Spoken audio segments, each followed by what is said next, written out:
Okay, so continuing our discussion here, so we will be talking about now deductive reasoning. So our goal is to use deductive reasoning and counter examples. Now let's define what is deductive reasoning, what is a counter example.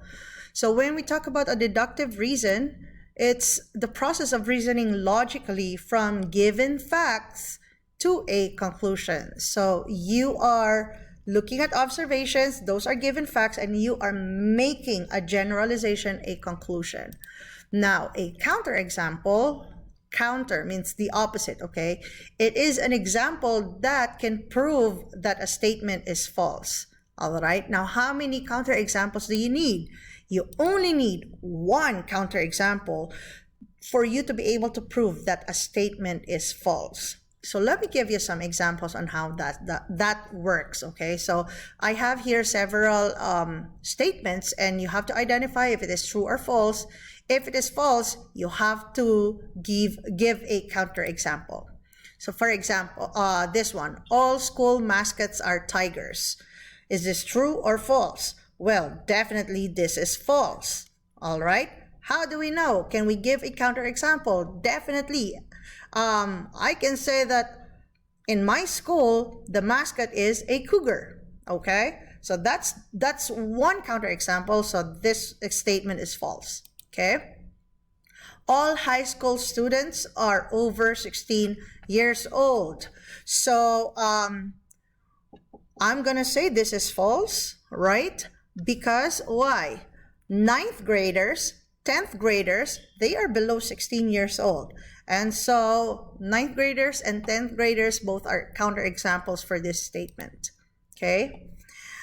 Arizona temperatures are above 100 degrees each day. Is there any way that this is true or false? Again, this is gonna be another false statement. Why? Well, probably in the summer, yes, it's gonna be above 100 degrees every day, each day, but when it's winter season, you get pretty much at 70s or 80s. So those are counterexamples, okay?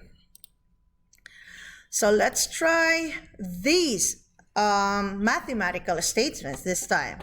For all real numbers, A and B, it simply means that A multiplied by B is just the same as B plus A.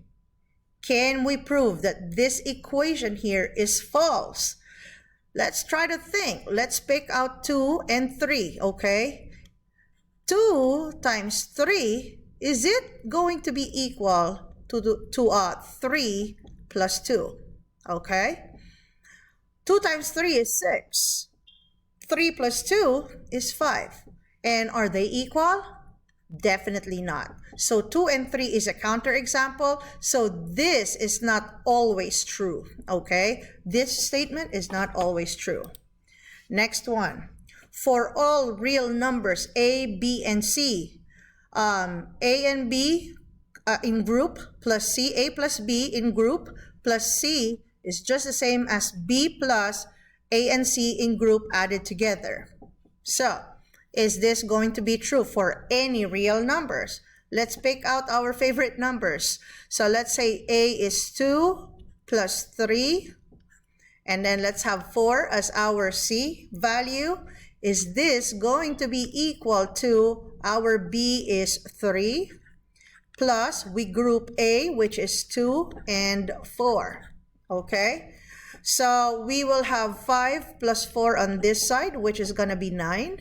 This is going to be 3 plus 6, which is going to be 9. And you can see that it is indeed equal to each other. And even if you replace these A, B, and C with different numbers, you will always get the same answer. So this is a true statement, while the first one is a false statement. Why? Because we're able to create a counterexample for that, okay? So for summary, relationships that are always true for real numbers are called properties, which are rules used to write or compare expressions. Thank you.